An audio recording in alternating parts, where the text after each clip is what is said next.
عارف رومی رحمۃ اللہ علیہ فرماتے ہیں کہ مثال دینے کے لیے بات سمجھاتے ہیں. فرماتے ہیں ایک شخص جنگل میں لکڑیاں کاٹنے جایا کرتا تھا تو شیر سے دوستی ہو گئی, یعنی ڈائریکٹ بادشاہ سے دوستی ہو گئی, اور بادشاہ بھی وہ جو جنگل کا بادشاہ ہے. جنگل کے بادشاہ سے دوستی ہو گئی. اب وہ لکڑہارا غریب آدمی تھا, لکڑیاں تو کاٹنی ہوتی تھی. تو وہ جنگل کا بادشاہ اعلان کر دیتا جانوروں کو کہ میرا دوست آیا, ایک تو کوئی تنگ نہ کرے, اور دوسرا یہ کہ سب لوگ مل کے اس کے ساتھ تعاون کریں.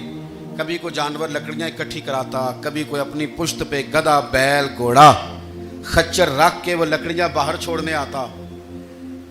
تو اب اس کی بڑی دھوم مچ گئی جنگل کے اندر. لکڑہارا مزدور تھا, وہ بادشاہ سے دوستی کر کے بادشاہ ہی بن گیا. وہ گھر آ کے نا بیوی کو اکثر بتاتا کہ میرا ایک دوست ہے, میں جاتا ہوں تو ساری پہلے ہی مخلوق کھڑی ہوتی ہے میرے استقبال کے لیے. دوستی جو بڑے سے ہو گئی ہے.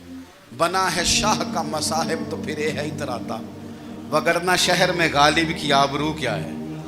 ہمیں تو پوچھتا ہی کوئی نہیں, یہ تو بنا ہے شاہ کا مصاحب تو پھر ہے اتراتا, وگرنہ شہر میں غالب کی آبرو کیا ہے. تو وہ لوگوں کو بتاتا, بیوی کو بھی بتاتا دوست ہے. تو بیوی کہنے لگی اتنی تو تعریفیں کرتا, یہ نہیں بتایا کہ وہ جنگل کا شیر ہے, پر نیرا دوست بتا دیا. بیوی کہنے لگ گئی کہ تو اتنا جو اس کا ذکر کرتا ہے تو کسی دن بلا نا, بلا کسی دن تاکہ اس کی دعوت کریں. اب اس نے پھر نہ اس کو پردے میں رکھا. کیا کہتے ہیں آج کل, سرپرائز دینا ہے, مگر سرپرائز دینا ہے, پردے میں رکھا کہ وہ شیر ہے. تو وہ بلا لیا گھر.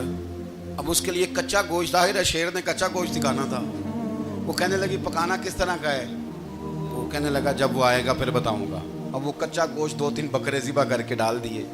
وہ آ گیا شیر. عارف رومی کہتے جب وہ آیا نا تو اس کی بیوی نے دیکھا تو اس نے ایک سخت جملہ کہہ دیا. کہنے لگی اوہو, میں سمجھی تھی پتہ نہیں کون ہے, اس طرح کے درندے تیرے یار ہیں, کتے بلے دوست بنائے ہوئے ہیں, یہ کیا بات ہوئی. خیر وہ شیر نے سن لیا, گوشت کھایا, وہ چلا گیا. اگلے دن لکڑہارا لکڑیاں کاٹنے گیا تو شیر نے ملاقات کرتے ہی لکڑہارے سے کہا کہ یہ نا کلاڑی اٹھا اور میری پشت پہ نا ایک زخم کر دے. اس نے کہا نہیں میں یہ کام نہیں کرتا, تو میرا دوست ہے. اس نے کہا سن بھائی, میں نے پیار سے کہا ہے تو مان جا, ورنہ میں ہوں شیر, میں نے تجھ سے منوا ہی لینا ہے, میں کوئی تکلیف دوں گا مناسب نہیں, تو کر.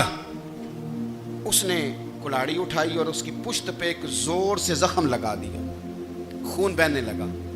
اس نے کہا تو نے آج کے بعد آنا ہے, لکڑیاں کاٹنی ہے, تجھے کوئی کچھ نہیں کہے گا, بس یہ ایک حکمت تھی جو میں نے کیا ہے. قصہ مختصر.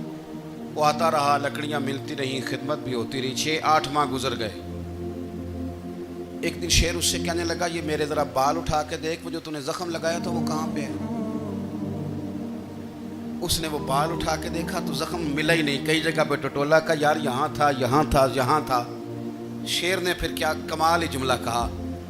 اس نے کہا کہ وہ جو کلاڑی کا زخم تو نے لگایا تھا نا وہ مکمل ہو گیا, لیکن تیری بیوی کا جو لہجہ تھا اور اس کی جو تلخی تھی وہ آج تک میرے ذہن میں موجود ہے, وہ ابھی بھی مجھے تکلیف دیتی ہے. وہ بات سوچتا ہوں مجھے اس نے درندہ کہا, اس نے میرے بارے میں اتنے کچے اور کمزور اور سخت جملے کہے, تو وہ بات مجھے بھولتی, وہ آج بھی میرے ذہن میں اسی طرح گونجتی ہے. تلخ جملے جو اس نے کہے اور خوفناک جو انداز اس نے اختیار کیا, وہ بات مجھے کبھی بھی بھولتی. تو آپ کے لفظ لوگوں کو بھول جاتے ہیں, پر لہجہ یاد رہتا ہے اگر ہم اپنے لہجے پر تھوڑی توجہ ہی کر لیں.